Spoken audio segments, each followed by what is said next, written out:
Good morning, everyone. Welcome to the second day of our conference, Changing Values.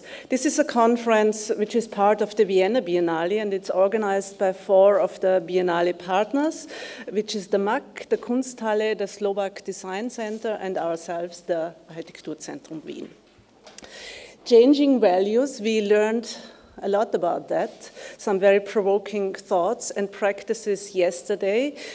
We had 2 keynotes, one from Yasmin Lari, showing a completely different role and a different path for architecture, talking about radical low cost, about zero carbon, about zero waste. And this would really mean a change of discipline. And of course, Sarah Speakerman talking about the new values that we might need to handle our digital age. Today, we'll have 3 more panels, 1 in the morning, 2 in the afternoon. The first one is going to deal with valuable data. The second one is about innovative materials, and the last one about transformative design. I don't have any notes, I think it's correct. The panels are highly interdisciplinary, so they consist of artists, architects, theorists from different disciplines, designers, and I think this is very challenging, and I'm very happy that we have 3 colleagues who are volunteering to chairing these sessions. The first one will be Vanessa Joan Müller from Kunsthalle. The second one will be Maria Ryšková from the Slovak Design Center, and the third one, Christoph Thun-Hohenstein from the MAC, and also heading the Vienna Biennale. The speakers will be presented later on by the chairs, of course, but also a very warm welcome to them. I would just like, again, to remind us of the background of this conference very briefly. And I think one really demanding background is the climate crisis we are facing and its interdependency with industrial capitalism, also finance capitalism, and nowadays also digital capitalism. And I think we really need radical new values and new practices and maybe even system changes to deal with these challenges. You can still see our exhibition Critical Care, Architecture for a Broken Planet next door, and what Elke Krasny and me tried to do there is to introduce a radical care perspective for the first time to architecture and urbanism, and this is maybe one way to tackle these challenges. And if you find some time in between, the exhibition will close on Tuesday, so there's still a few days to go. I wish you an exciting day, some great exchanges, and hand over to the first chair, Vanessa Joan Müller. Thank you.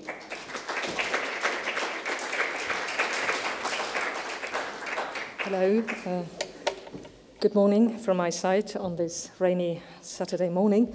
As you can read, my name is Vanessa Joan Müller. I'm curator, together with Anne Foucheret, of the exhibition Historical Mining at Kunsthalle Wien, an exhibition on contemporary art with an explicit feminist approach that also cherishes the non-expert, intuitive and heterogeneous approaches and accounts for the side of the user and the so-called digital illiterate. Moderating this panel on valuable data, I will share this position of the user who is familiar with big data, who constantly produces data herself, various companies and enterprises will benefit from, and who has a critical knowledge of the functionalities of algorithms. The materiality and modalities of algorithms, however, remain black-boxed to me. My knowledge is a knowing by demonstrated effects without a comprehension of the process. Talking about valuable data for me, therefore, implies the immediate question, valuable for whom? The current most valuable resource is us. Our online behaviors enrich data sets and millions of metadata points. Large parts of us are extracted from us to serve purposes we often never really agreed to. Big data are used for targeting adverts, for political campaigning, to predict what people will do in the future, to calculate their credit source. Today's data centers accumulate big data of all kinds, Vast bodies of information about the climate, stock markets, commodity supply chains, telephone communications, and social networks of billions of people. The establishment of these larger data sets can be considered the primary source of cognitive capitalism. But basically, data is just information in a transferable form. Yet, it is not the mere accumulation that makes data sets meaningful and valuable. The size of collected data does, of course, matter, but there are 4 other things that make big data special and valuable. They are even embodied in the word data itself, if we take it as an acronym.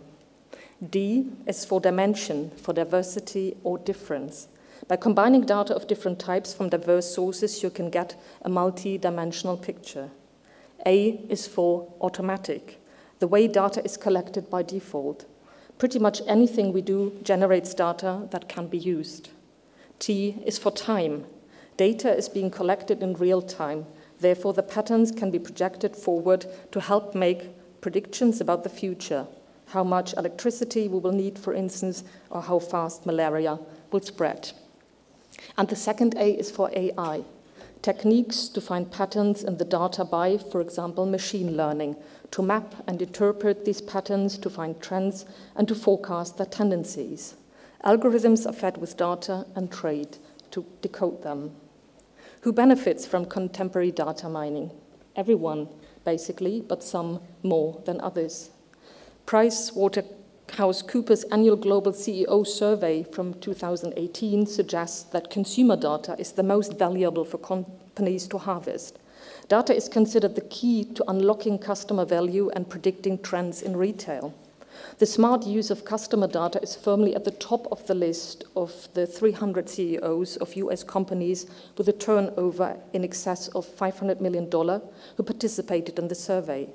And as if to underline the value of data, according to research at the University of Texas, $2 billion annually would be the average revenue boost to Fortune 1000 companies from increasing data's usability by just 10%. These are the obvious targets of collecting, combining, and analyzing everyone's data. Politics is another one. In an age of algorithmic governance, much of politics is orchestrated around data analysis of social media. It helps campaigners to know which voters to address and what kind of people they are by combining different sources of data to build multidimensional profiles and target them accordingly. Basically, it helps to win elections. Social media data, maybe the most valuable currency at the moment, also has some more hidden side effects we should be aware of.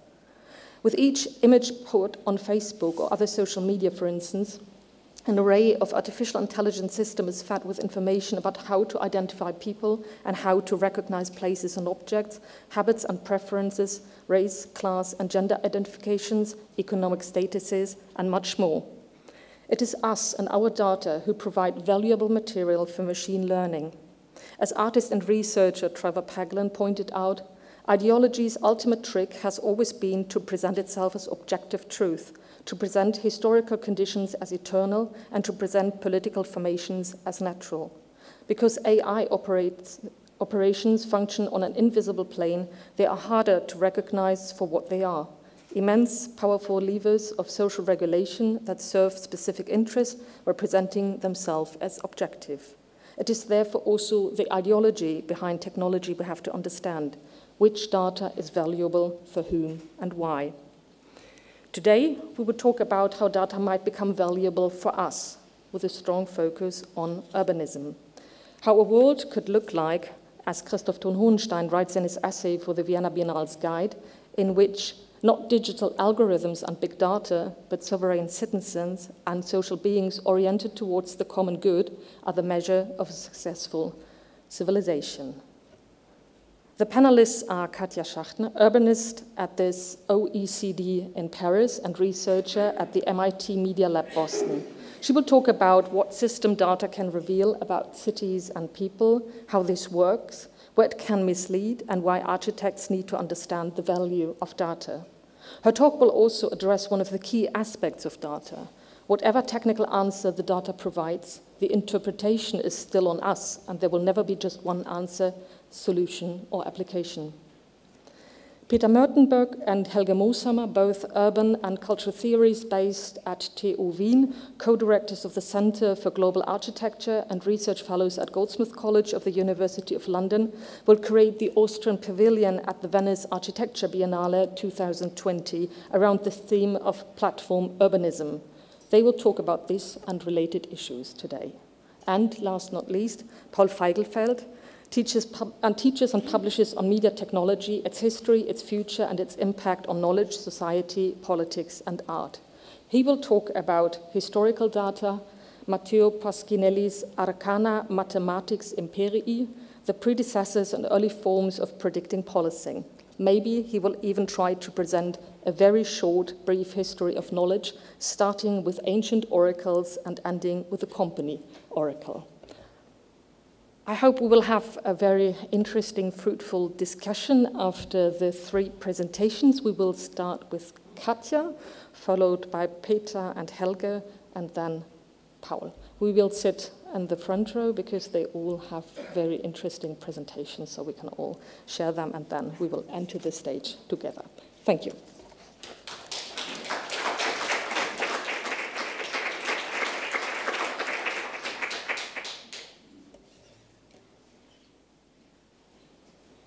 Thank you and good morning. Thank you for the invitation to come back to my hometown, which I rarely have, to speak and share with you. And thank you everybody, you and your phones, for coming here today.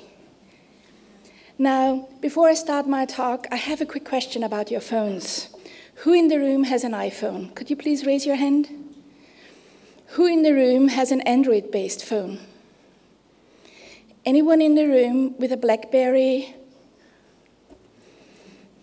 You are laughing, but the current CEO of the Austrian Institute of Technology still has one.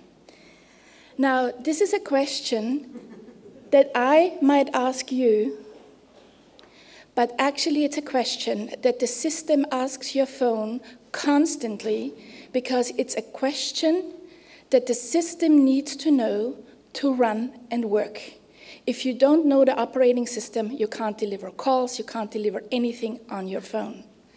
Now, what happens if we don't do much data analysis, but just map which operating system sleeps where, so where it sleeps next to you in your bed at night, and just map that on a map. What you see here is red is the iPhones, green is the Androids, and purple in the middle is the BlackBerries. In New York, that was done 2015 by Eric Fisher. Even if you are not a New Yorker urban planner, even if you are not even a New Yorker, you can see here very quickly, red is for the rich, green is where the poor live, and purple is where the ultra-rich live. Just by analyzing no social media data, just the default data set used to make sure the systems work. You can do this. Now you will ask, does this hold true? This information holds true on any analysis that you can do on cities in the United States. What you see, red for the rich, green for the poor, and a very small purple point in the middle for Barack Obama. Now, come one step further with me. So who and where is this city that is all purple, that is run and analyzed by the same algorithm, and where the ultra-rich and the ultra-powerful live? Where is this? Any volunteers? Emirates.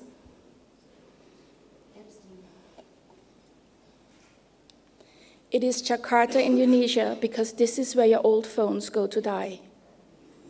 When you put your phone into the Sternenzirkel at Ö3, this is where, at Christmas, this is where your old phones go to die. What I want to show you with this is we have a data set that's by default questioned, collected all the time. We have an algorithm that works and works perfectly at the time and in the social, cultural context it was delivered for. But just by taking this black box algorithm, as Vanessa said, and transferring it to another social cultural context, it already suffers. And actually, if you would now go there and invest heavily in Jakarta, you might be lucky to do so, and it would actually be helpful maybe, but this is not the information you want to have. So my point is, there's an enormous amount of data sets out there. We can develop algorithms that are right in a certain social, cultural context,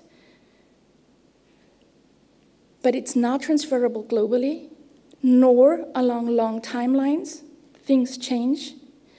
And it also does not give us an answer when we just have this rich and poor, what kind of urban planning or political measures we can take. This is still up to debate, but this is a visualization.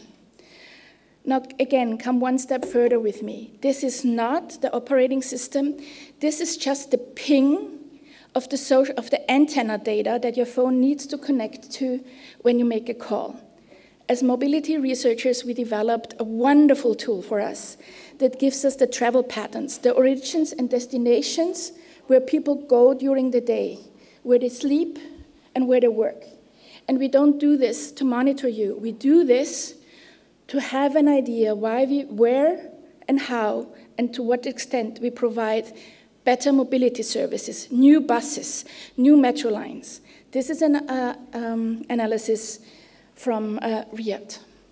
However, as we work closely with local planners and people with local knowledge, we quickly realized that there might be a second layer of answers, because this gives you, if you look just at this, what you do is you plan and just connect to the center from the different parts of town. But if you look at the second layer of data, this is what you see on a daily mobility basis.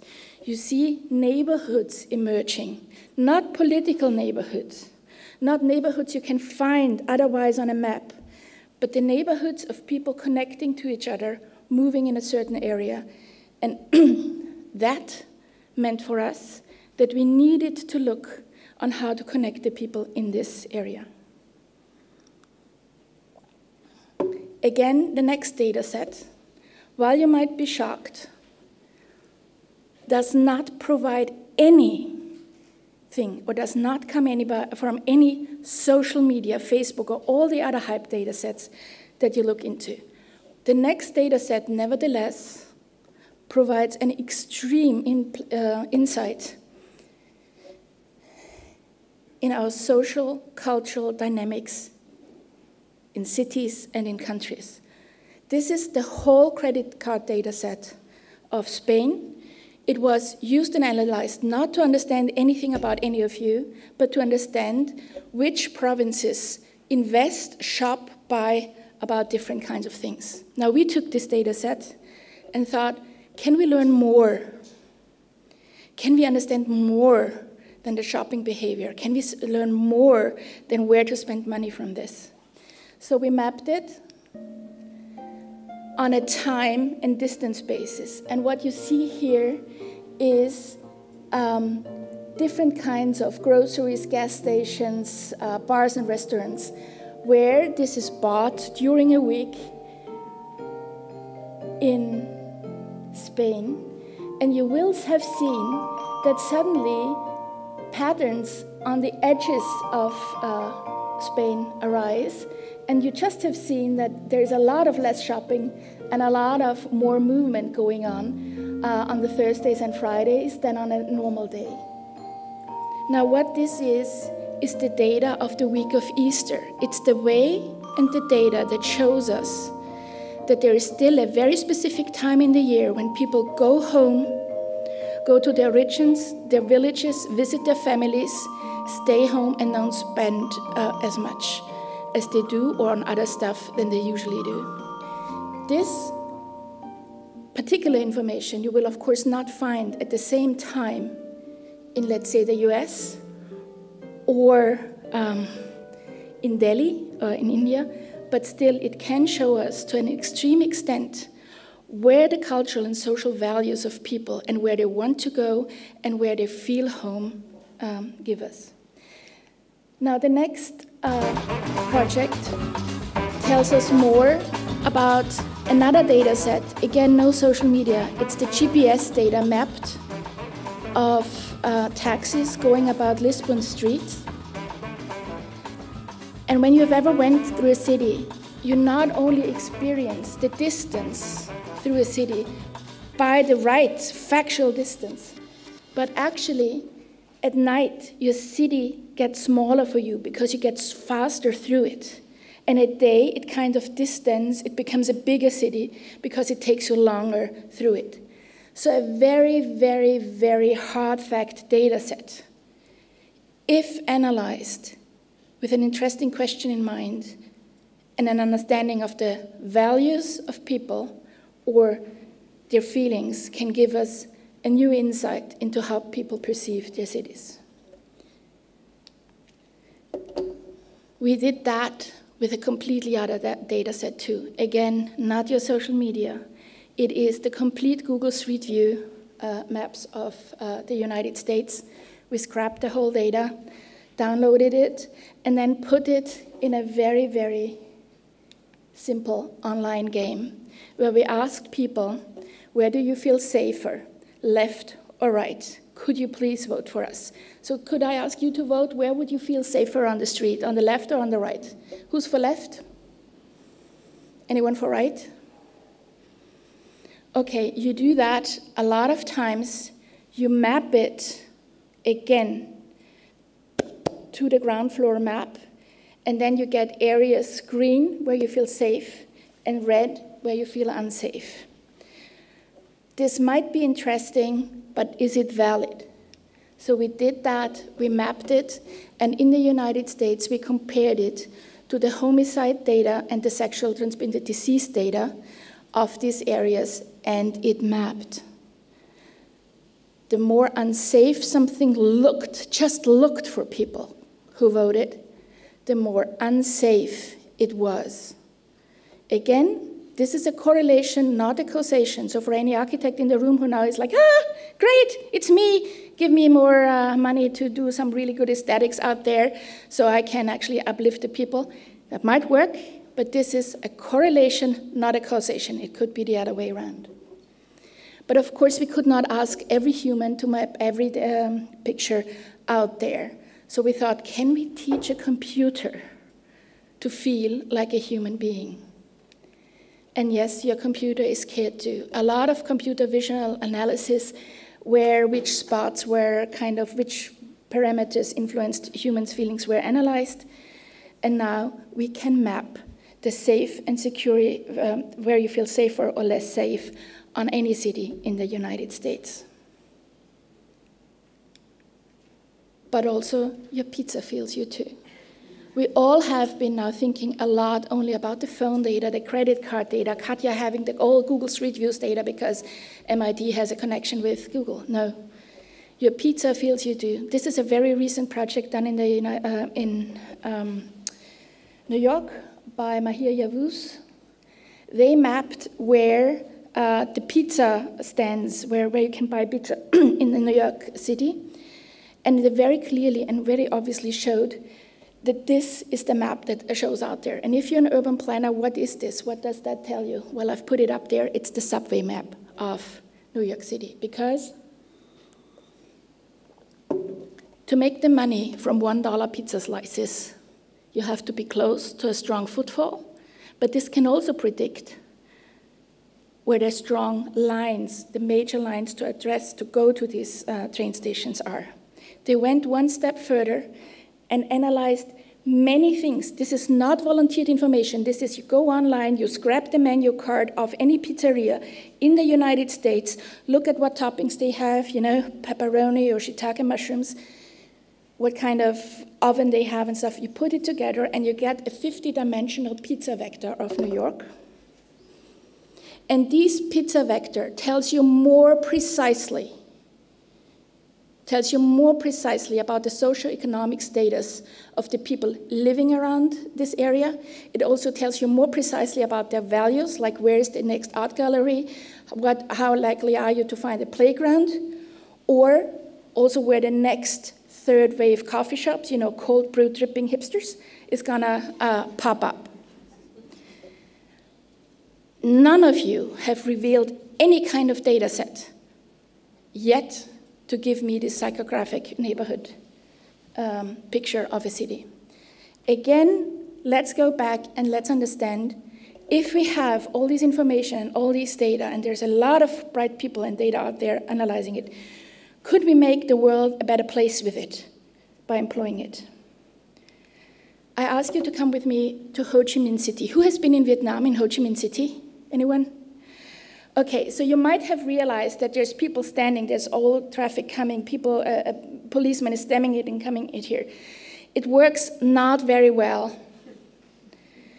mainly because this policeman doesn't know any about the information about a new influx of people coming there. So there's not enough information to actually make what we have in Vienna and call a green wave, like guide certain parts of the traffic through the city.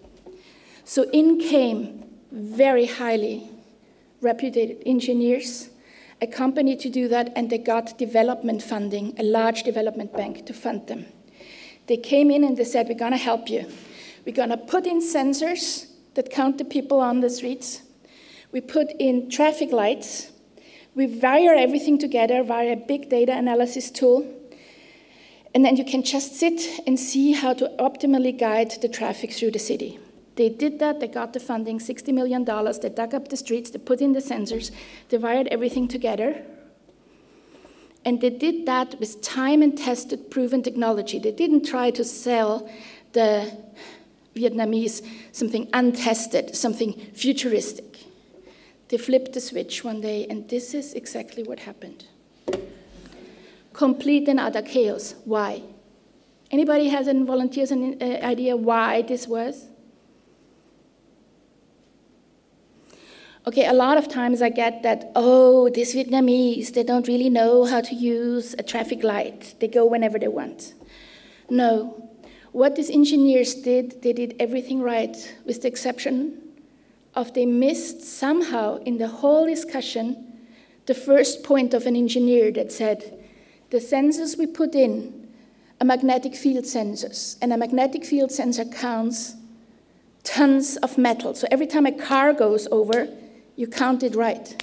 But you know how many scooters, because Vietnam runs on scooters, you have to go over this thing so that it finally understands that it's one car and it changes the traffic lighting. This is by not understanding the social, cultural behaviors at that time. They did everything right, but they were blind to see what actually happened there.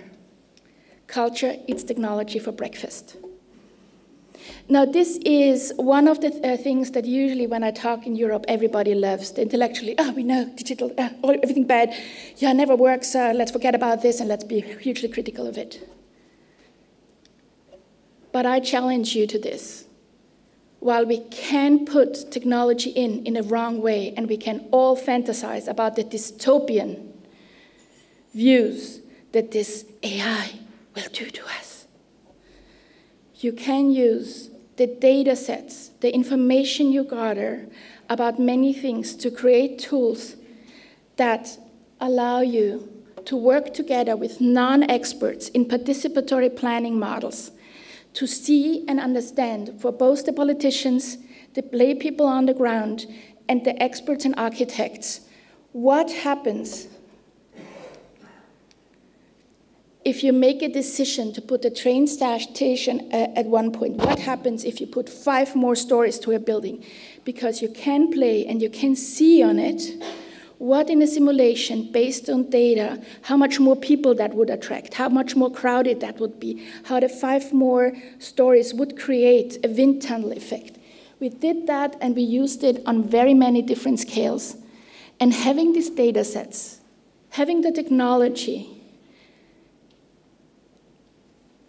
and using it for a tool that allows different kinds of people, as Vanessa said, the layperson, the informed layperson, the expert, and the politicians to discuss about their spaces and understand the consequences of their decisions right then and now is a way to look forward. Today is a special day for me because at the same point that the Vienna Biennale is coming closer to an end, the Seoul Biennale is opening today. And Dietmar Offenhuber and I, who work a lot together, have an opening of the exhibition there today, where we showcase how important it is also for in developing countries to look at the data by the people themselves and showcase the cultural values they have, the ingenuity they have, and bring it together and come to a vision together to look forward to.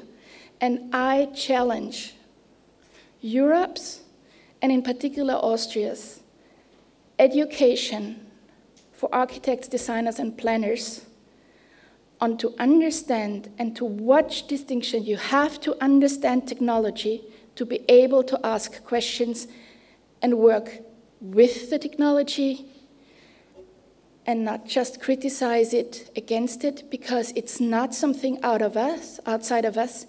It's who and us who make it. And when we shape only dystopian visions, you forget that with any bias you put in the data, you also have the opportunity to put in the beauty and the aesthetics and the cooperation and caring that we all as humans shares into the technology artifacts that we interact with. Because first we imagine the future, and then we make it so. Thank you very much.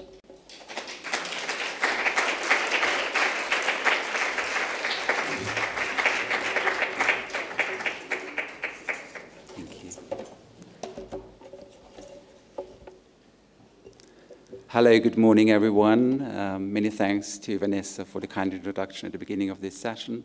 Many thanks also to the organizers of this conference. These are very timely issues which we believe require serious debate. So on that note, many thanks also to all of you for coming. I'm aware that this is a rather dull day today, and I can understand if some of you might have thought, oh, I'd rather stay in bed. So we very much appreciate your efforts to be here with us today. Now, some people have already pointed out the term value does, of course, bear multiple connotations. First, in the sense of a price we might put on something, whether monetary or otherwise, how much something is considered to be worth, and what price we would be prepared to pay for its acquisition. And secondly, in the sense of how we hold something in esteem, what we deem as being of value, that is to say, what we deem beneficial and important for a peaceful and productive coexistence as a society. All these differentiations are indeed important, but the perspective they present harbors the danger of looking at situations that generate value as being based on a set of pre-existing entities. In the context of data, for instance, the recent data protection legislative initiative of the European Union is a case in point. The GDPR is fundamentally based on viewing data as contested entities that can be adequately settled by concepts of ownership and control, as a clearly bounded object that can be dealt with according to whatever value we associate with it. In force since May 2018, the GDPR's main intentions are stated as, quote, people having more control over their personal data and businesses benefiting from a level playing field, end of quote. Throughout the regulation, the GDPR keeps linking references to the fundamental rights and freedoms of natural persons with an insistence on ensuring an unrestricted flow of personal data within the EU internal market.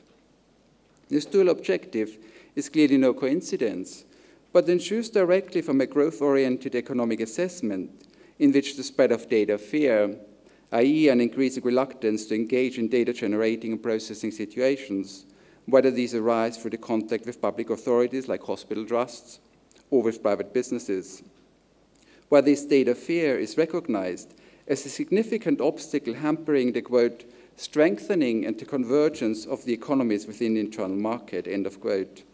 Hence, the repeatedly reiterated emphasis on a strong and coherent data protection framework backed by strong enforcement in order to create, and I quote again, the trust that will allow the digital economy to develop across the internal market, end of quote. In everyday reality, the application of the GDPR has triggered the birth of a whole new market of service providers offering fee-based data management to public and institutional bodies, including universities, hospitals, local housing authorities and infrastructure providers, as well as private companies, who are all anxious to minimize their exposure to these new legal and potentially severe financial risks. Yet similarly, most individuals don't necessarily feel they have gained rights through the issuing of the GDPR, but find themselves exposed to further responsibilities on top of their existing tasks as dutiful economic subjects. But rather than simply examining the multiple flaws of the current data market and engaging in an increasingly bitter battle about rights and obligations, about who owns what and whose property data really is, what we want to propose here is to try and approach the whole conundrum of data and value creation from a different angle. Particularly in the context of urban development, the framing of data, I should say, primarily in terms of property, again, both in the sense of the characteristics of something and as an entity from which a certain tradable unit of value is derived, has led to a proliferation of new data trading companies which are beginning to fundamentally transform the way our cities are operating. What I'm referring to here are the numerous platform companies that have begun to infiltrate virtually every sector of urban life. The most prominent ones are, of course, Airbnb, Uber, Lyft, or e-scooter and e-bike companies such as Lime, Spine, and Bird, but platform companies are thriving in all kinds of shapes and sizes. What they all have in common is a fundamental shift of actors determining urban development, from politicians and professionals to citizens and entrepreneurs. And it is this shift in power which is currently most fundamentally felt as a loss of competence and a loss of possibility to have a say in how a city should develop. It seems as if technology in the hands of the new global powers of big tech corporations like Google, Facebook, or Amazon can hold city governments hostage and can demand whatever whim they might fancy. Google's urban innovation organization, Sidewalk Labs, for instance, will use the city of Toronto as a testbed for developing communities from the internet up by using emerging technologies, materials, and processes. The company has reached an agreement to plan Quayside, a 5-hectare site in Toronto's East Bayfront neighborhood. It's a development that is expected to cost $1 billion and that will be equipped with self-driving cars, machine learning, and embedded sensors. And it doesn't stop here. The real game is about mobilizing the data capital that is generated through urbanization for building and advancing artificial intelligence that can then be fed back into plans for even more advanced urban schemes. Now, as has been mentioned, the nexus between data and the urban realm will be at the heart of our curatorial program for the Austrian Pavilion at the forthcoming Venice Architecture Biennale next year. Under the title of Platform Austria, we want to interrogate the rising phenomenon of platform urbanism in a number of different ways and host debates with many researchers and practitioners on site. And I suppose there will be time during the discussion to share a few more details on this project. But for the moment, it should be sufficient to say that what we mean by the term platform urbanism is suggestive of an entirely new paradigm of social organization, one that is anchored in beliefs around peer-to-peer interaction, new forms of sharing and entrepreneurship, and for which urban space has become a key technology.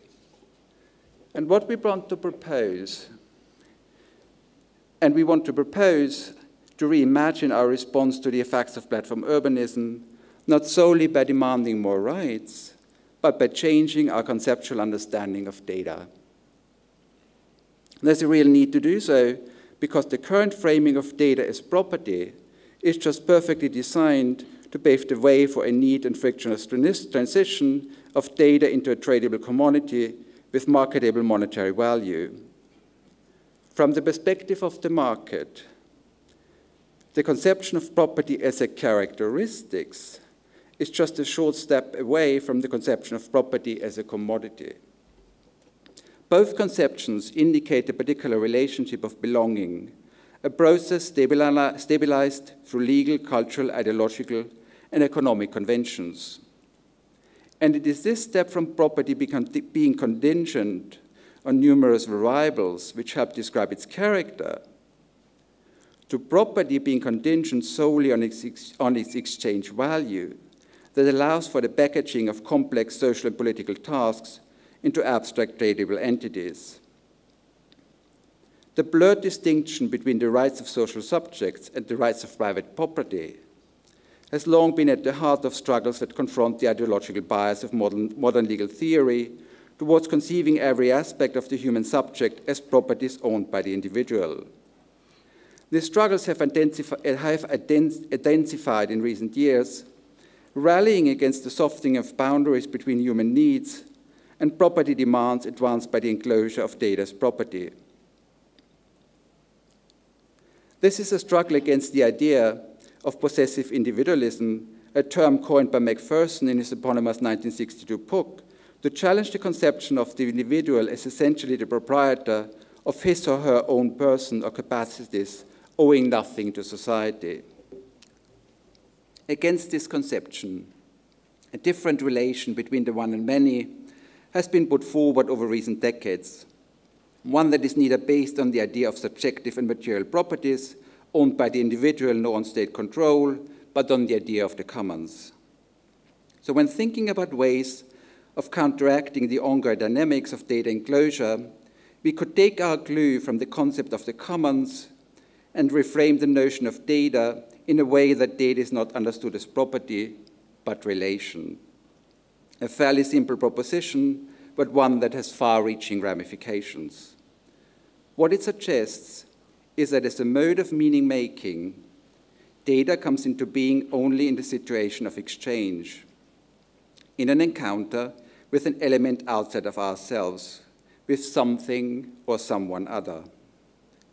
Data is constituted in that moment of encounter as a means to express, describe, and navigate this passing situation.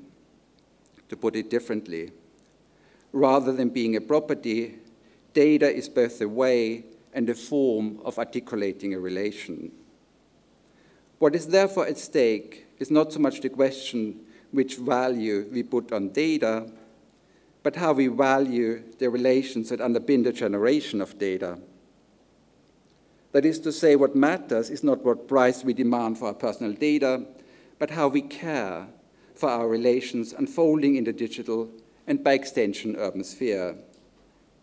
If we accept that data is not at all a personal property, something that belongs exclusively to me, but is the result of a collective effort, we can start to think about different forms of care and about different forms of institutions that take care of those relations.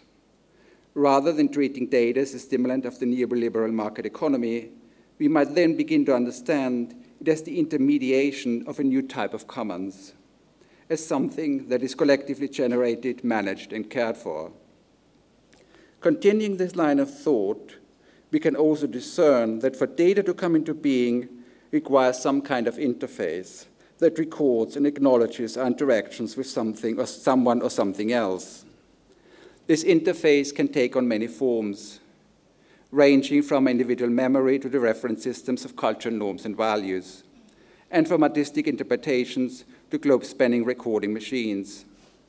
As a differentiating relation, data is generated at the intersection of a moment of encounter and an interface recognizing and seeking to delineate the elements involved in this encounter.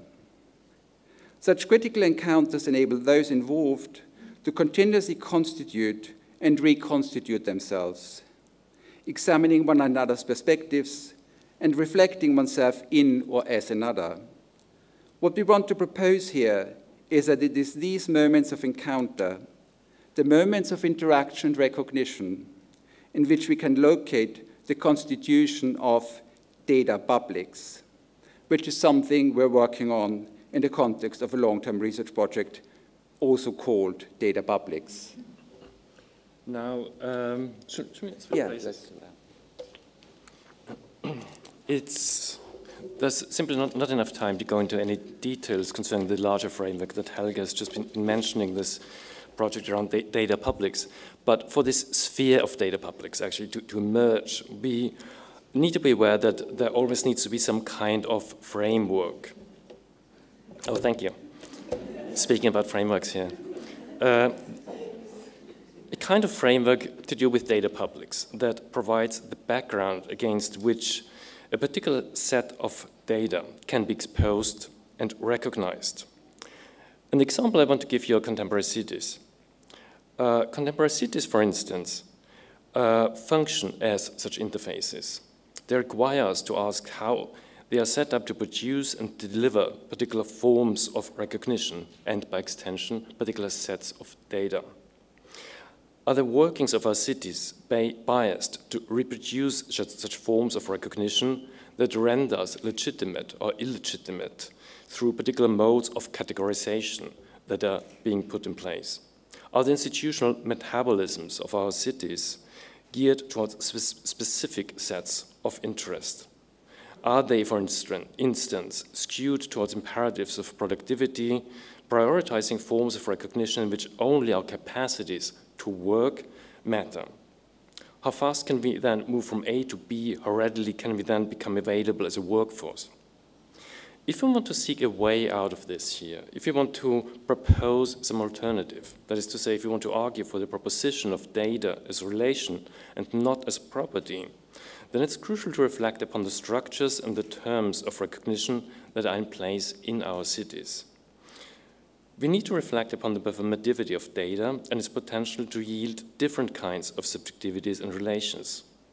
For this, it might help to go beyond the immediate digital technology-aided scenes of recognition, such as electronic cameras, which we can see here, embedded sensors, signal processing devices, and other such mechanisms, and raise much more fundamental questions about the persistent desire and the actual need for recognition of people, and the struggle against the current conditions of data capture that cause certain groupings, certain movements, and certain socialities to be disadvantaged and others to be advantaged.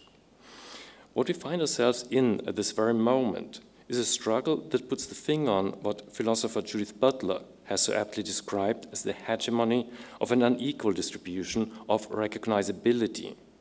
There's a hegemony of power relations that determine the structure and the realness of data by recognizing particular relations as valuable while disregarding others.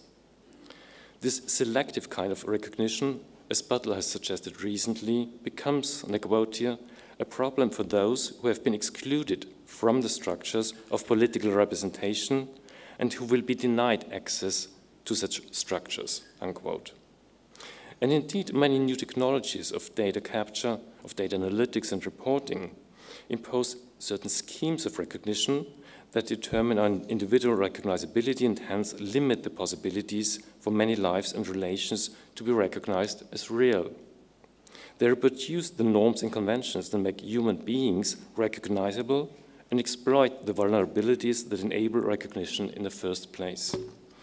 So in Butler's terms, the subject is never generating data outside of the boundaries that determine what can become an object of recognition, since the scene of recognition is always preconfigured by powers and norms pre-existing any kind of interpersonal encounter. At the same time, generating data in performative acts of relating to one another has a kind of plastic action. It provokes particular conditions of plasticity. The relationality that lies at the core of data is thus both reinforcing and undermining who we are and what we know about ourselves. And the point here is that this relationality cannot be sustained in its full plurality, so it cannot engender an unbiased and equal distribution of recognizability unless there's movement beyond the current logic of owning and disowning. Now, to make this perspective more tangible and to slowly start wrapping up here, I want to give you an example of current attempts to sustain plurality in data-based engagements with our environment. Citizen sensing is a practice that typically starts from a place of acknowledging that the real power of digital sensors lies not in technology, but in how these sensors can connect with existing human resources and human know-how. That's why for many activists, researchers, and initiatives, citizen sensing has become a new way of environmental engagement that puts communities at the heart of innovation, ensuring that new technologies are developed to meet people's needs rather than being imposed on them by big companies in a top-down process. Citizen sensing activities are therefore often described as democratizing environmental data, aggregating diverse knowledge, and generating more robust and open data. But beyond all these points, the most interesting aspect for us in our context here is that citizens are not simply recording something that is already out there. They don't simply detect external phenomena, but give rise to new experiencing entities. In other words, the act of recording is simultaneously an act of creation. It creates what emerges in the recording as an entirely new entity. It could be an idea, a concept, a belief, a perception of life, or something else. Now, to describe this act of creation, a former colleague at Goldsmiths College, media theorist Jennifer Gabris, who now works at Cambridge University, coined the term creaturing. Creaturing for her means that environmental data emerge not through universal forms or categories, but as concrete entities through subjects participating in environments and environmental events. It means that the sensing technologies are bound up with a generation of new milieus and new relations. This becoming environmental of computation, the becoming data of the environment, is what we see reflected in such practices. The becoming environmental of data describes this very process in much the same way. To give you another example, as for instance, unions are not external to the capitalist work process. They are formed within this very process. They are entities created in its web of relations. So, in our context, data is not external to processes of relation making. They are not universal arrangements of data, but relations and material arrangements that data gathering sets into place. So it's in this sense that a practice such as citizen sensing, as a kind of distributed spatial practice, gives authority to citizens themselves to create, or to create, in Jennifer Gabris' words, distinct vectors of environmental participation. Such processes of mapping, remapping, and remaking environments help to protect and acknowledge a plurality of communities and their relations. And to conclude here, and that's really the main point of critique that we want to make here, the schemes of recognition that are currently in place in everyday interpretive frameworks in the form of data capture infrastructures in our cities do very little to acknowledge the intrinsic demand formulated by this plurality.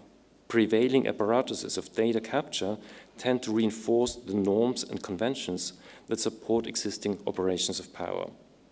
For a more democratic and pluralistic vision of cohabitation to emerge, it is therefore vital to challenge the politics underpinning the current schemes that regulate and distribute recognizability, and that shift, and also to shift the debate from questions of appropriation and ownership to the quality of relations that are created in these encounters. In this shift, taking care of data ceases to be a question of enclosure, of ownership and control, but a process in which alterity and the spheres of becoming can be understood as a commons of multiple data publics. It is this struggle for and against recognition that lies at the heart of new publics yet to emerge. This struggle manifests our involvement in political processes to redefine the practices of engaging with the unbounded diversity of ourselves and our encounters. It helps us think through the various natures of these relations, how they come into being, what propels the development, how they are embedded in flows of affect and desire, as well as in the logics of speculative economies. The answer to the current experience that urban life for many has become a happy hunting ground for speculative venture capital, exploiting each and every moment of social interaction in the city, cannot be the demand of a higher price in exchange for our exploitation. So it cannot be the demand for private individual ownership, in other words. It might be tempting to dwell on this idea because it might feel a bit like inheriting unexpected riches. We all may have a good life in the end, but we might think that if we just push hard enough, we can extract a higher price from these data extracting the tech giants. But this is, we believe, a rather ill-fated sense of empowerment, one that tends to rest on exploiting others, because in many instances, there's of course a lot of invisible labor involved in enabling what we experience as smooth interactions with data-driven services. However, once we acknowledge that data is not at all our personal property, we can begin to resist being lured into false promises and embrace data as a collective and public achievement, as something that is constituted in practices of relation building, and thus also belongs to these very relations. However incomplete and unsatisfying these relations sometimes may be, for us as urban dwellers, they are what lies at the core of urban societies. From this perspective, changing values can be understood as an imperative to reframe our expectations of contemporary urban life. If the urban fabric constitutes a key interface through which our relations are recognized, then the key question is how architecture and urban design contribute to their development. Are cities designed in a way that promotes the extraction of data in the form of tradable property, or are they conceived as an environment for taking care of these relations? Are they conceived as fostering multiple ways of recognition well beyond the limited number of those currently deemed to produce what is called a productive value? Thank you.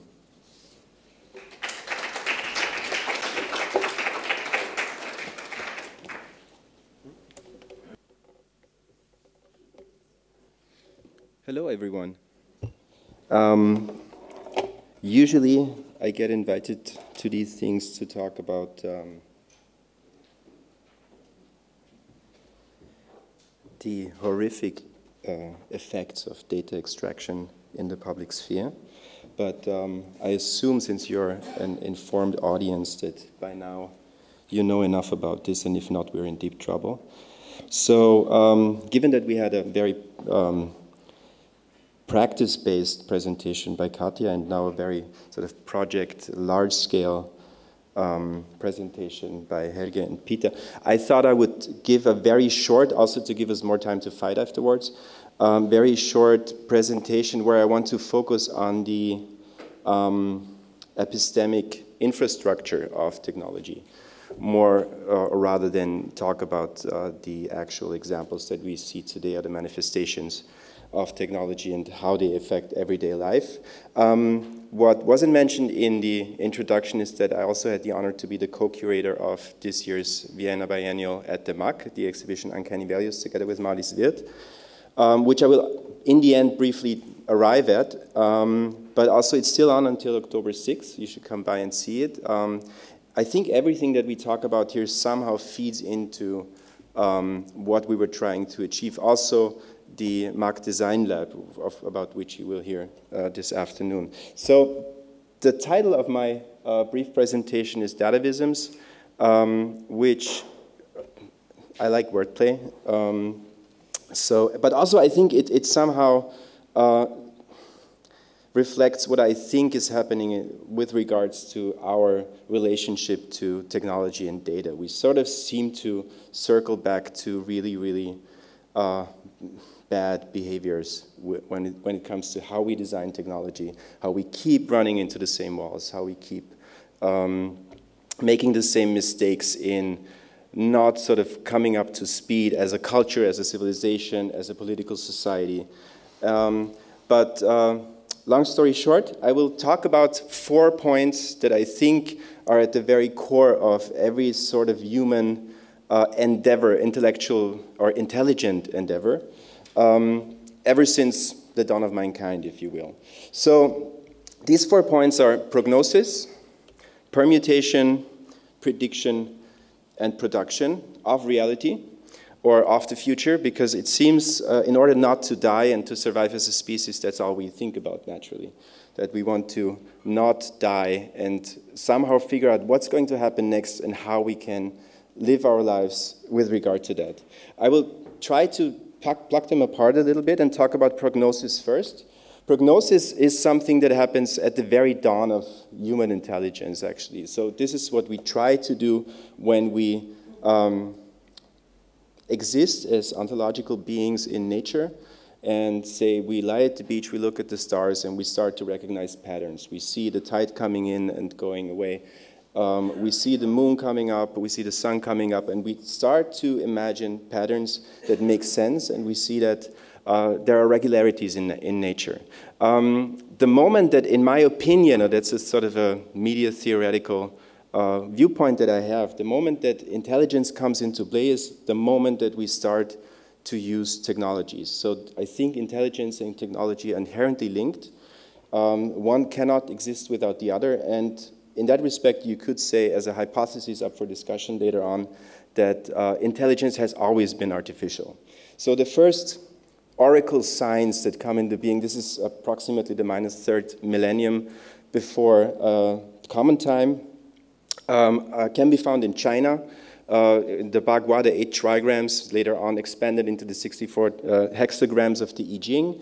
These are, of course, as you can see, very simple binary oracle symbols that can be used, but that are secreted by our intellect in order to represent reality or nature in every respect that we want it to be. The same happens in Greece with the use of little calculating stones called psephoi, later on adopted by the Romans and called calculi, which of course is the root of the word calculation. So the moment we start to create models of nature and secreting technologies and using them to create new realities, intelligence comes into play. And always, I think, and that's sort of the underlying idea of my presentation today, is that humans and technologies exist and co-evolve always. These are not, it's not something that happens outside of us, it's something that rides on our back, or we ride on its back in a symbiotic co-evolution. The next phase is entered once we start to develop alphabets, complex alphabets or less complex alphabets. Some are practical in their respect in terms of being finite. Some are practical because they're practically infinite. The comparison here is Chinese versus Greek alphabets or writing systems. But the idea at the core of permutation is that humans realize that we can use finite elements and permute them and create practically infinite representations of reality. We find this, for example, in the 12th century in Persia with the Tsayirja, which is a truth table that can be used to shift around, and it's sort of an early computing tool. We find it in the 13th and 14th century with Raimundus Lullus and his Ars Generalis Ultima, where they try to sort of break down reality into computable parts, and then you can rearrange it as you see fit. We find it, of course, in the nativity scene of cryptology. This is Leon Battista Alberti's 1462 De Cifris on ciphers, where he invented the first cryptological tool, which allows for polyalphabetic substitution ciphers, basically still the same cryptological mechanism that is in use today when you use PGP, for example. So this goes on for a long time. You have a very, very rudimentary idea of how the world works. You have certain parts and you can build everything from that. This starts very early on. This is also something to keep in mind, that the idea of atomism, the idea of elements in nature, is something that has been with us for a very, very long time. It's also sort of an atavism that we keep coming back to very, very primitive ideas, even though there is some knowledge that has been around for a long time. Around 1600, something really, really interesting happens. The mathematical formula comes into play, the idea that you can not only use letters just to write words and use your imagination based on that, but you can use letters to calculate, that you can use letters as variables. And I would argue that this is the sort of origin of the concept of information and data itself. Because you start to develop a container in the form of a letter that could be anything. It's not signed to be the letter A, and it's just the letter A and this phonetic value forever. But you can use it as a variable, and you can put whatever value you want inside. And this is, I think, also the way to think about values in the context of the biennial, is not just social values, cultural values, etc., as opposed to data, but to regard values also as something that you feed into equations and algorithms. So around 1600, mathematical revolution happens especially in the Western world, but that's another story, sort of accelerated by the first contact with China. And that sparks a new paradigm in the way that science and technology can be developed, which is the paradigm of prediction. This is largely based on, as you know, Newton's and Leibniz's idea of calculus. So Leibniz and Newton basically, and this is also interestingly the first intellectual copyright war in the history of mankind, independently of each other, develop calculus, which is the mathematical tool still used today to basically predict everything. You need infinitesimal calculus to sort of describe any form of continuous phenomenon in nature, any form of ballistic information, any form of aerodynamics, whatever you name it, it's got calculus in it. The problem being in the 17th century that you have the mathematical tools, but you don't have the computing capacity to actually predict the future. So once you're done with the calculation, the cannonball will inevitably already have smashed your castle or whatever, you know? This is also the time in which the idea of computability in itself is really, really created.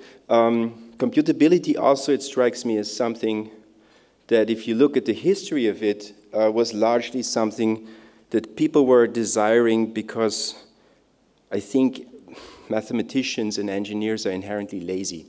So Leibniz himself, he says that, well, basically what I need is an army of mathematicians who would do millions of calculations, or a machine, you know, to do that, because it's just fucking tiresome. I really don't want to do it myself. We could do great things with the mathematical tools we have, but we don't have the capacity, we don't have the hardware to actually do it. So there is sort of a scissor, a gap opening up here between the methodology and the technology that you have and the means to execute it. The first time this actually really snaps back together is, of course, in World War II. Norbert Wiener, who most of you, I hope, know as the father of cybernetics, works for the American military and invents his so-called anti-aircraft predictor, which is a very, very rudimentary, but also, of course, highly complex and deathly machine that is designed to observe the flight of German Stuka planes, which notoriously go like this, and then measure each point, and then make a prediction where it is next, so you can shoot into the future. So this is a new idea of time frames and realities that comes into play because you enter the stage of the futurum exactum, what will have occurred. So you shoot at a possibility in the future. This is a very nice illustration I found of a masturbating rocket that guides itself into the right German plane or whatever. So we have entered a new stage with Norbert Wiener, and especially after World War II, now that we have clunky, room-filling, but still quite capable computing machinery that is starting these calculations that are based on prediction models, but start to not only predict, but to actually produce realities. So these realities, the first reality produced, you could say, might be the Manhattan Project. But I have chosen a different example, which I think makes it quite clear. It's just a good example to explain it by. And you might remember it personally. It was in 2010 when the Icelandic volcano, which I can't pronounce, erupted. And there was a global dissipation of a volcanic ash cloud, which, again, if we think about models of thought, sort of reminds us of this, you know. There's like definitely a feedback between the way that models represent our reality and what we sort of assign to models, or what we believe of models, because, and that's the interesting point about the volcanic ash cloud, it never really existed. As you know, a large portion of global air traffic was grounded on the basis of calculations that calculated the size and distribution and dissipation of the ash cloud across the northern hemisphere. But these were just simulations. So the ash cloud was never evidence-based. The ash cloud was never measured. Only after the effect, only years after, they were able to actually measure the actual ash particles in the atmosphere and where they came down and what damage they would have done potentially. But it fed into, the epistemic infrastructure fed into a global planetary computing infrastructure that wasn't just, meteorological calculations, but then fed again into the profit simulations of an airline, the risk assessment of an insurance company, etc., etc. So a whole global system of computation sort of came into effect within a couple of weeks to make a decision that affected, I think, 10 million flights in the period of a very short time. And I think this sort of illustrates quite well these sort of the string of events or the shifts of paradigms that define our reality today, which leads me to our exhibition at the Museum of Applied Arts and our main commission that we're able to produce there. It's called Asunder, and it's done by people who are, I think, very aware of the 4 points that I have just tried to make, called Tiga Brain, Julian Oliver, and Bengt Zjölen. You can see it in the middle. It's a little large-scale, small supercomputer, 144-core supercomputer, which is feeding off the same databases, you could say, or largely the same databases that were used, for example, for the Icelandic ash cloud, reading geoinformation data, climate data, population data, etc., and then making informed suggestions on how to modify certain regions on the planet. This, of course, can sometimes make more sense in terms of making decisions that benefit sustainability or the environment. Sometimes they're just simply preposterous. But I urge you to go to the MAC and observe them yourself. I won't tell you too much about it. And I had a couple of other points, but I think I sort of made my point. And I don't want to show more and just explain the exhibition. I think you should really go there. And this will also, because it's already, we only have like 20 minutes left, so I would ask my other panelists and moderator up on stage so we can start the discussion. Thank you very much.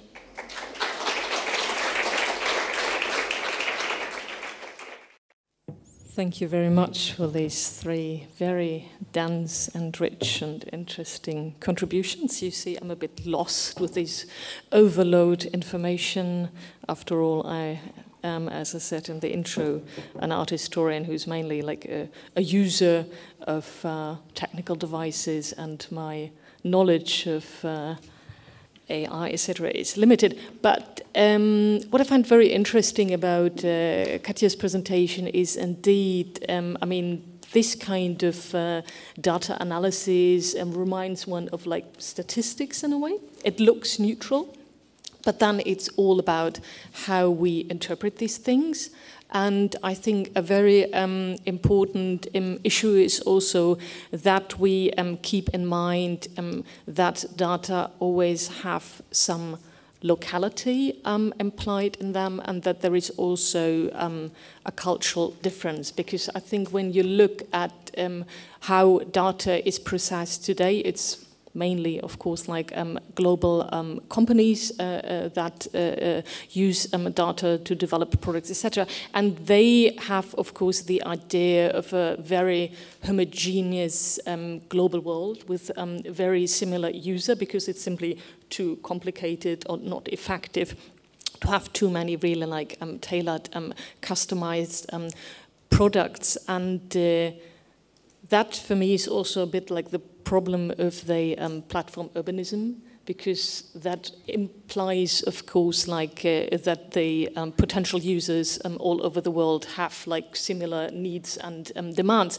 But the very naive question for me is, of course, like, as it is in the hand of like few monopolized global companies to access these data, how can we develop like other strategies? I mean, this sounds like a very naive question, but I think if we talk about like valuable data, or even like the ethics of data procession, I think that is one of the core questions. Well, I'd be happy to start. I think as we've tried to lay out our argument in where we propose to recognize that data is not constituted as property, but actually is a question of how we build relations. And leading on from that, we then have to think about how these relations are recognized, in what ways they are articulated. And this is, I think, where we link our conceptual thinking with the topic of platform urbanism, because as of today, most of the infrastructure out there to recognize these relations is very much owned by these companies you've just been talking about.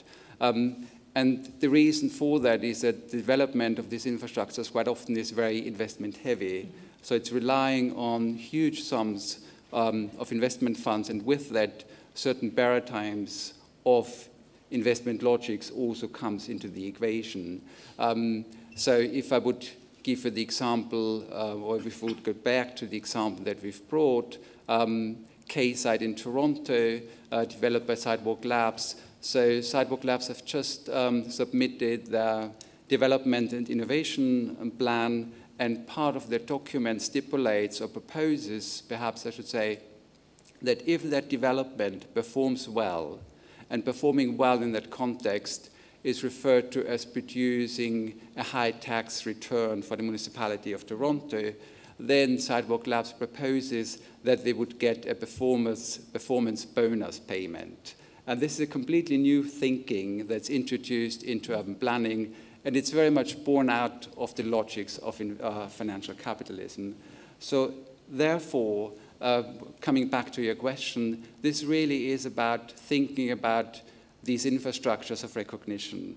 When we want to think about how data could be used differently, you know, how it's not seen as primarily a means of extracting profit, but as a way to articulate beneficial relations that can be very different. And I really much would like to emphasize your point about that it's, of course, very site-specific. There are different cultural connotations coming into play as well.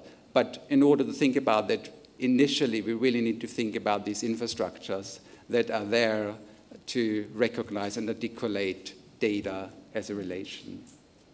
Yeah, since you're talking about strategy, also before I was wondering, I mean, it's all nice and merry to talk about these strategies, but how do you envision or think that you will gain access to these infrastructures, and that the mechanisms at play at the moment will react to you? Because I think they won't. So I think we need, I mean, of course I agree, we need large-scale infrastructural and especially political and social change in order to react to this. But this is sort of an open question to you because you seem to have some plans.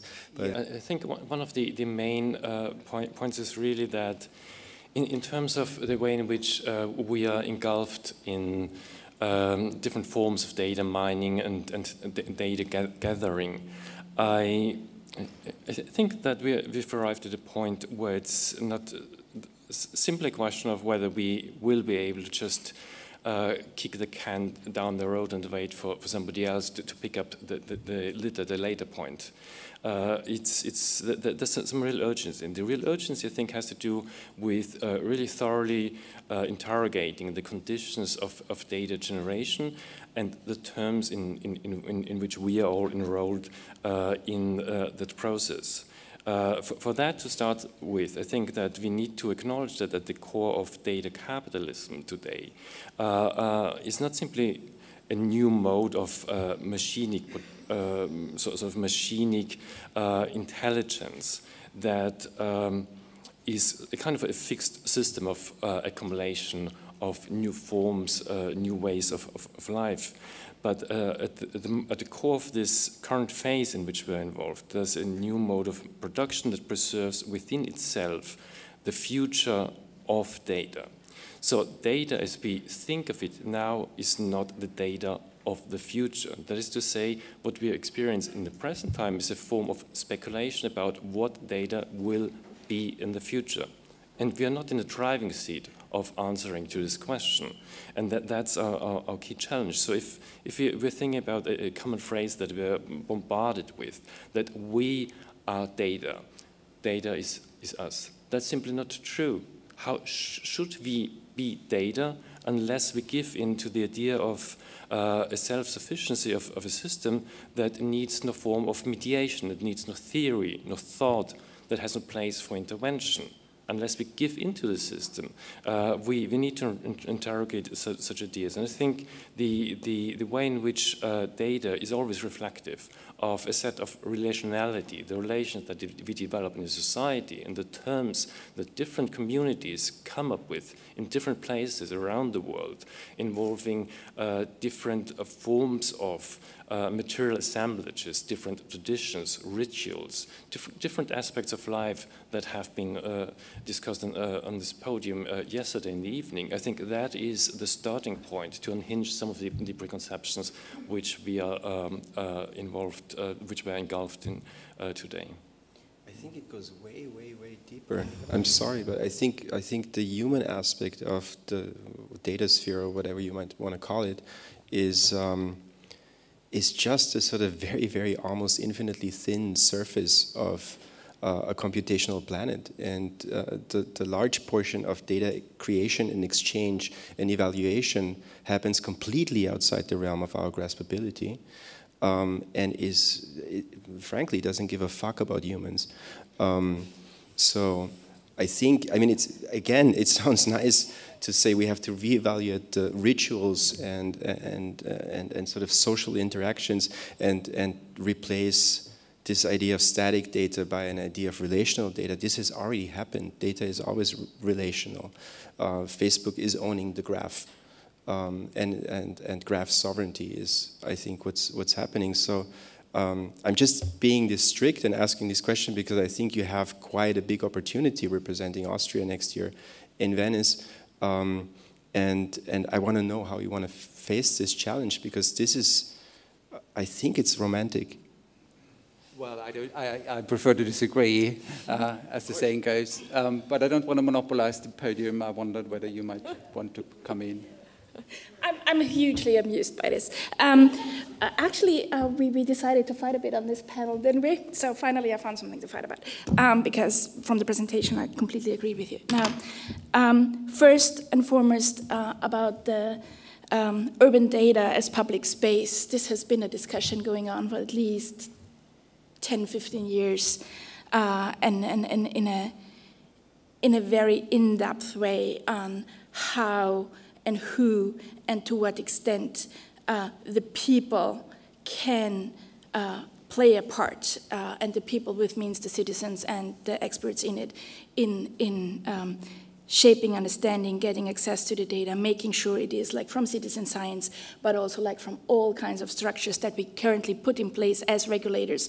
That's my OECD part, to make sure you have the accessibility. Secondly, oh my God, really, we should really be scared of all these big companies, because, you know, if you look at the smart city strategy of IBM, who came out with this technology and like making this was so successful, wasn't it? It was so successful that IBM just didn't make any money of it. Like, I've seen this over and over and over again with IBM, with Verizon, with Cisco, and currently with Sidewalk Labs. I'm hugely amused by this because it always fails, because the potential for exploitation, to the extent that's currently envisioned in the PricewaterhouseCoopers studies you see, is a method to get us to invest in those things, or get like the technology companies a foot in those things, but it never actually works out. Neither for them, not the money, they don't make money of it. They hope to make money of it, they don't make money of it.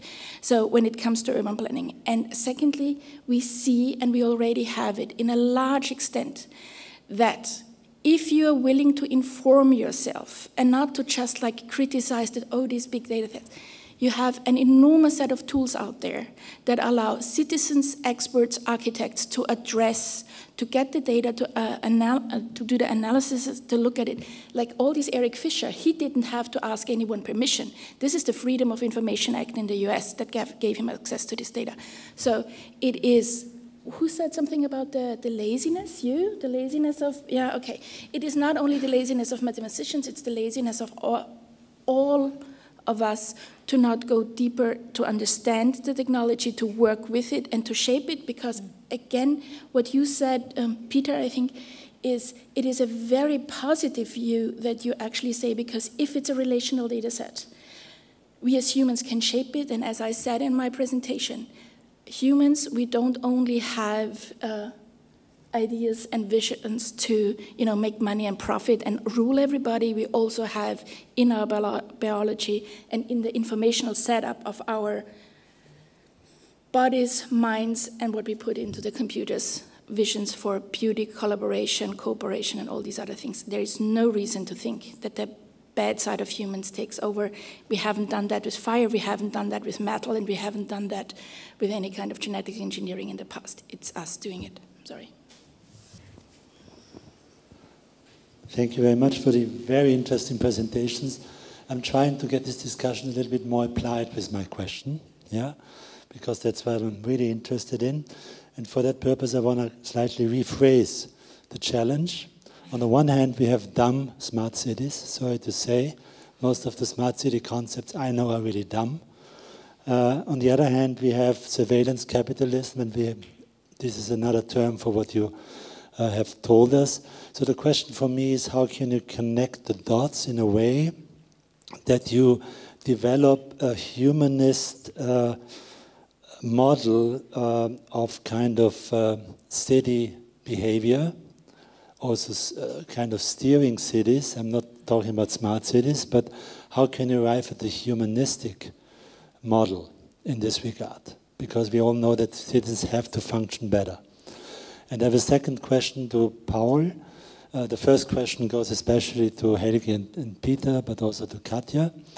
And the second one is regarding the project at the MAC exhibition, Uncanny Values. For me, the most irritating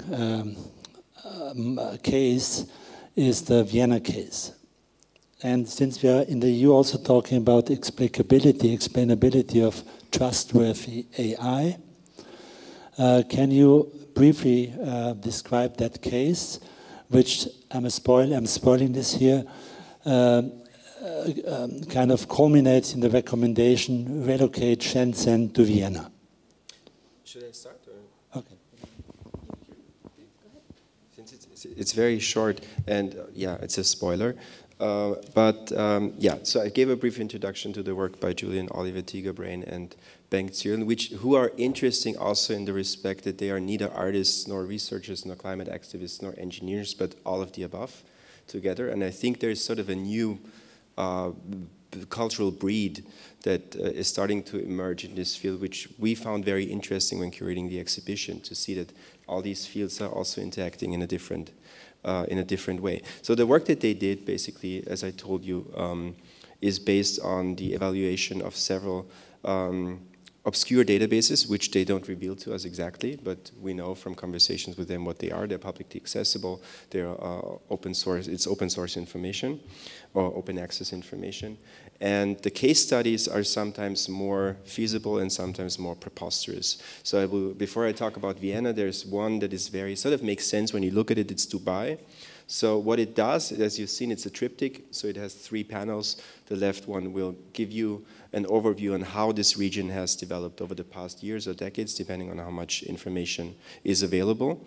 Then there's a data collection on the central panel, which will show some information, what the stressors are, what the pollutants are, et cetera, and then it will come up with a recommendation for the area, which is then showed on the right-hand side as a graphic stitching process based on satellite imagery. So it's actually modifying or rearranging the region. Dubai, in this case, is observed, and then it is determined that Dubai just simply has to go. Because it's in no way sustainable, feasible, or whatever. So the recommendation of the artificial intelligence is to de-urbanize the region and just go back to desert. So this is something that somehow, I mean, in its scale, it sounds preposterous, but if you look at it from the data in itself, and if you try to imagine, put yourself into a place of this sort of godlike AI, it somehow makes sense, if you disregard many other factors, of course. And Vienna, on the other hand, is historically a place with one of the largest or highest rates of mobile and smartphones per capita, comparable to places in China. For some reason, Austrians really like their phones. Always has been the case. It's the cheapest test market for 3 different kind of providers. That's the reason. Well, see, I'm happy you're here. But what we don't have in Austria is, of course, is any form of smartphone manufacturing industry. So what the algorithm then determines to do is just to relocate the city of Shenzhen to Lower Austria, basically next to Vienna, to minimize the transportation and everything, you know, the carbon footprint of everything that goes into bringing all these phones that we want to Austria, which of course is a more preposterous scenario. But if you have the capability, if you have sort of, you know, I can go like this and put it over here because it's more practical to have it here. So this is all a question of scale.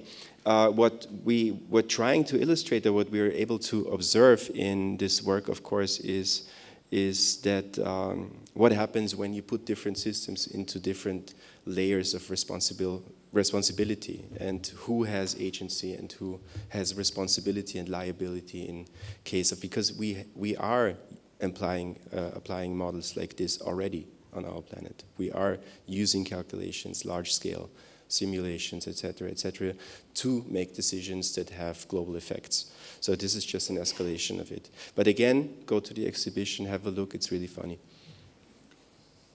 I quickly jump in, and then Please go ahead. on your first question, because I kind of challenged the notion, I'm here to do that, I guess that was the invitation, that smart cities and surveillance capitalism is something that's like out there and we all kind of fight against it. We need to find a balance, and it's not an either or. If you want to create better cities, let's say we agree on sustainability, you have to check with sensors all over Vienna the quality of the wastewater system, so you can make sure that in the plant that treats the wastewater of Vienna is the right systems included to actually make sure we put good and clean water back in the Danube. When you don't do this, you can't clear it up, you can't be sustainable, and we're gonna put again, forgive me for saying that, but in urbanism you talk a lot, and I guess Yasmin will agree with me about it, about shit. So you put a lot of shit and waste out there again. And that's true for water. You all want sustainable energy in your cities. This is not going to work with smart meters because, you know, to balance, to get you sustainable energy, we have to balance the energy grids. This is because the energy grid works on a physical level that it always needs a source and a sink, and you have to align it because otherwise it goes bust, blackout. Nice book, read it, dystopian future again. This is what we need to balance. This is not out there, neither put out by companies, nor by engineers, nor by bad people in the Viennese government. To surveyors, it is to find a balance between what we can do to make the cities, the planet, a better place, but also how we have to be careful, and this is what we think about, what we regulate, and I think what Helge and Peter will address in their exhibition, to what extent we use the data then beyond it. But I'd be very, very careful to have, to forbid thinking or conceptualization of what you could do based on what you do, based on what you know, to cap information and forbid thinking and visualizing and envisioning what you can do, because we currently don't feel ready for it. We were not ready for fire, not ready for metal, and not ready for the food agency that now teaches us how to make sure that we eat great food. So please be careful about this. again, picking up Christoph's question, the point really is that I think there's no easy answer, there's no easy way out, and unless we recognize that we're not caught in an impossible, but in a highly challenging situation right now. There's no easy patch, and the situation is that is the current correlation out there between data and values. The correlation is between data and speculative value, and we want to change this correlation and make it something going on between data and face values. And that's where relations come in, because relations are at the foundation of how we produce something meaningful, how meaning making is set in place. But so we need to in a way almost go back to basics and take seriously these processes of how we create value and how that is correlated to practices operating on the ground. And that also means to take seriously practices which we nowadays think they're some kind of marginalized form, like citizen sensing, people populating the environment with some hideous devices, measuring all sorts of data that never match up to those data that we get presented with, or that are available to us for free by government databases. But I think it's the practice of engagement, the activation of data, and the shaping and creating of data that is at the bottom of new processes of how something that much more meaningful, also on the urban level, can emerge, something that can be scaled up in many different manners. Yes, what I can say is that we do, of course, think very carefully about these kind of questions. And we might not have arrived at an easy answer yet, but what I can share is our approach towards looking for these kind of answers. And I can actually see a kind of common ground when we agree on the relational dimension of data creation. And of course, when we talk about interactions, these interactions are not limited to human beings. You know, interactions or moments of encounter can appear between many different entities. But there are chains of interactions. So even if a lot of data is generated in situations not involving human beings at all, at some point, these chains of interactions will link up, and then they will also affect us. And when we talk about the relational dimension, what that also means is due to our involvement and our implicatedness, there's a dimension of co-production involved in that.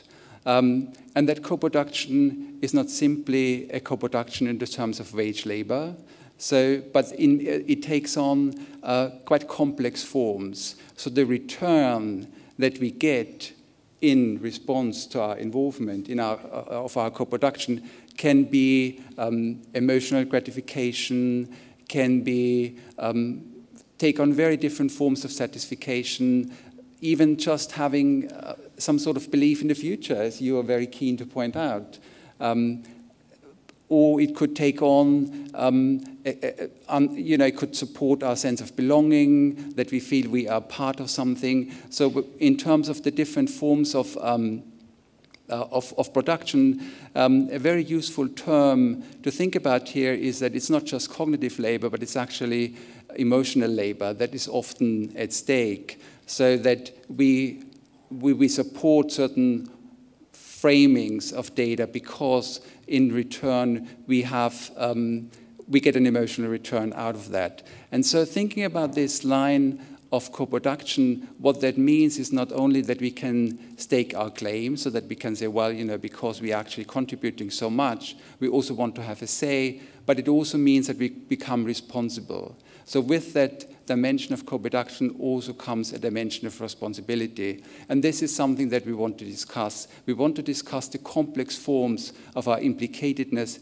in the production of these data-driven environments. And often, as I said, sometimes it's simply convenience, which is often quoted as the driving force because it promises some form of optimization. So if I'm happy to agree to participate in this act of data generation, in return, I can live a smoother and more convenient life. But there are other elements, as I've stressed, in terms of, in the sense of cultural belonging, for instance. So it's not just a simple thing of just purely optimizing it in the sense of optimizing the profits that we might get. But it's this aspect of co-production and implicatedness that we take as our red line for the exhibition in Venice. Thank you again. I think my comment would go into the direction that sometimes maybe criticality and ignorance, comes together when we talk about data, and sort of taking the standpoint of the dark epistemologies of data, is obviously part of a rhetoric we feel quite comfortable, and obviously there's a reason to discuss it. It's not exactly that we are looking at a field that doesn't have implication or is not implicated in sort of different ways of political and economic systems that could definitely be looked upon critically. But I think it's the ignorance part that worries me more, and I think, Katja, this is what I understand you're pointing out.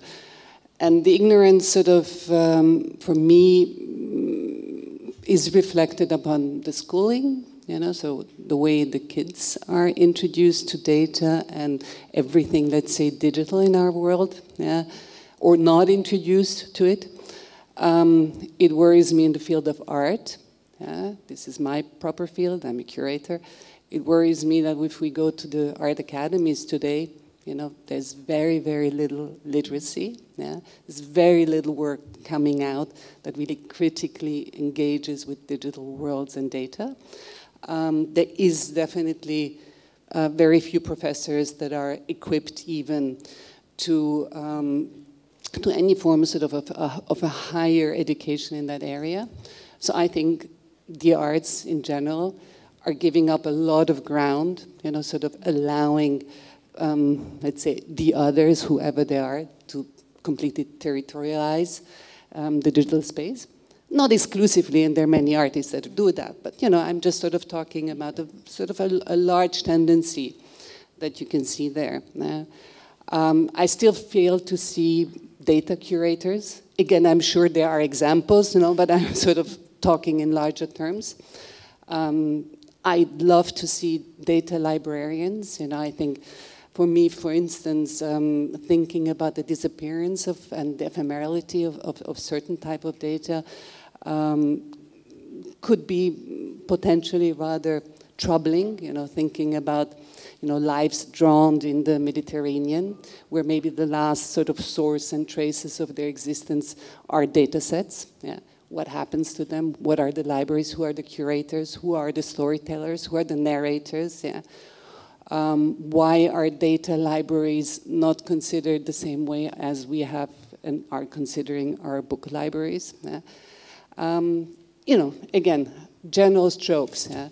But I think that part of sort of critically engaging with data as a form of cultural narration and cultural products on an area where we all, as cultural contributors and producers, contribute to these storytellings.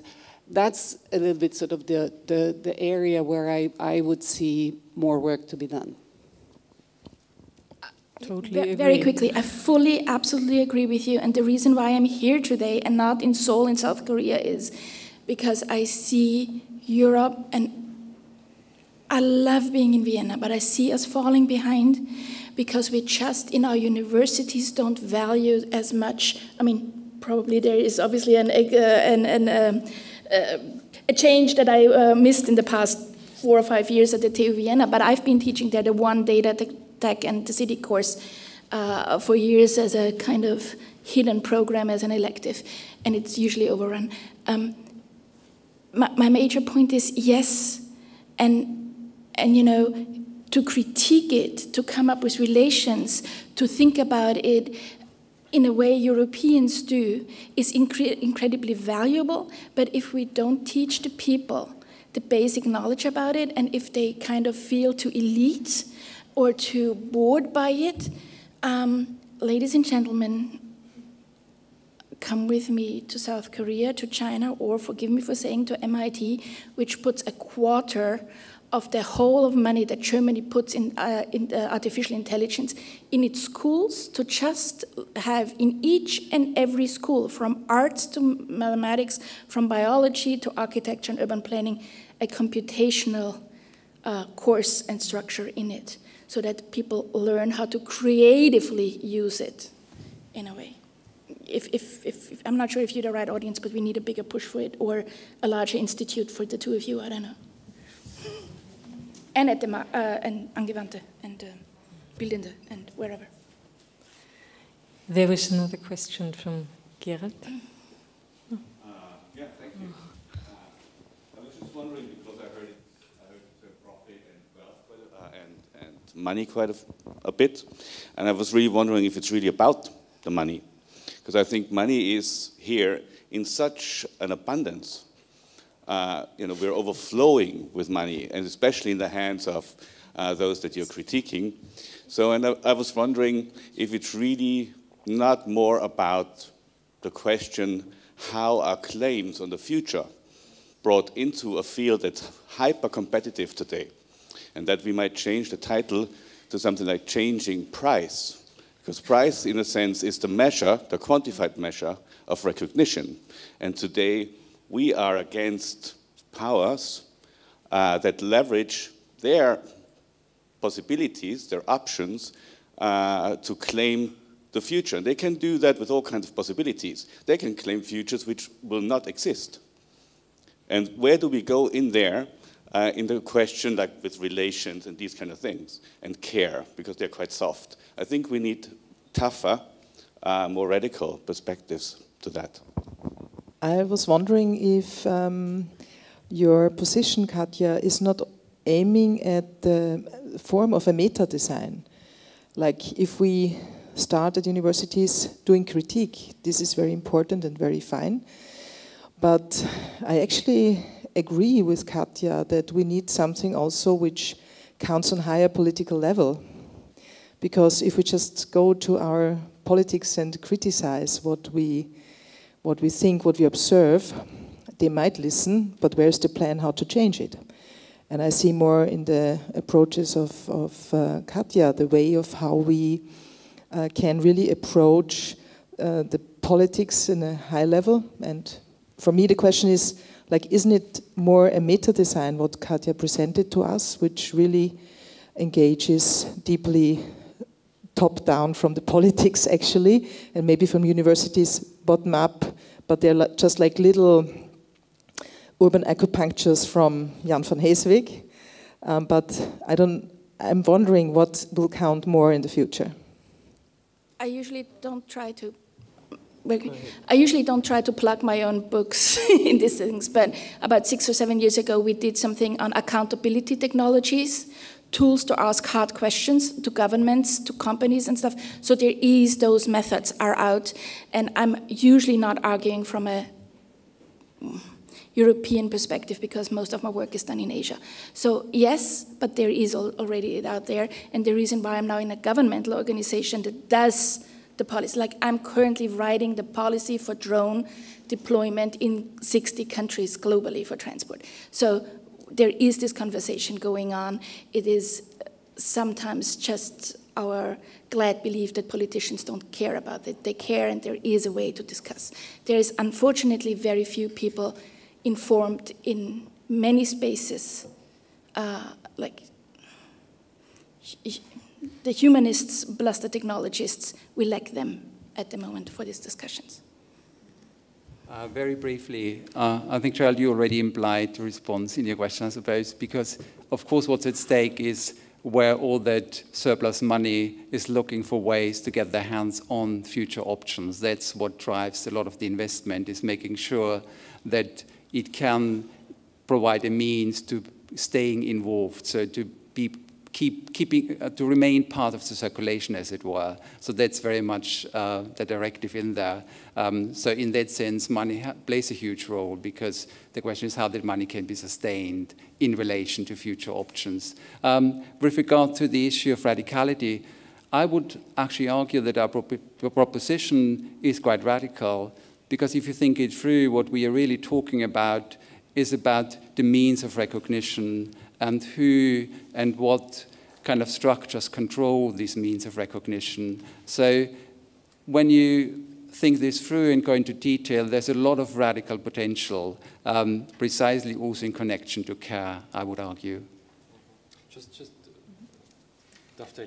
dovetailing on Helge's answer, and also in answering Gareth's question, I think the radicality lies perhaps in thinking through a different kind of ethics of data to evolve, and how we may shift our conception, the basis of this ethics, away from the idea of individual riches, the good life and happiness, to really caring about how we can create conditions that enable a diversity of communities around the globe to flourish according to their own particular respective needs. So that's the kind of shift that we are proposing on an ethical level. So that's the radicality that we perhaps suggesting here.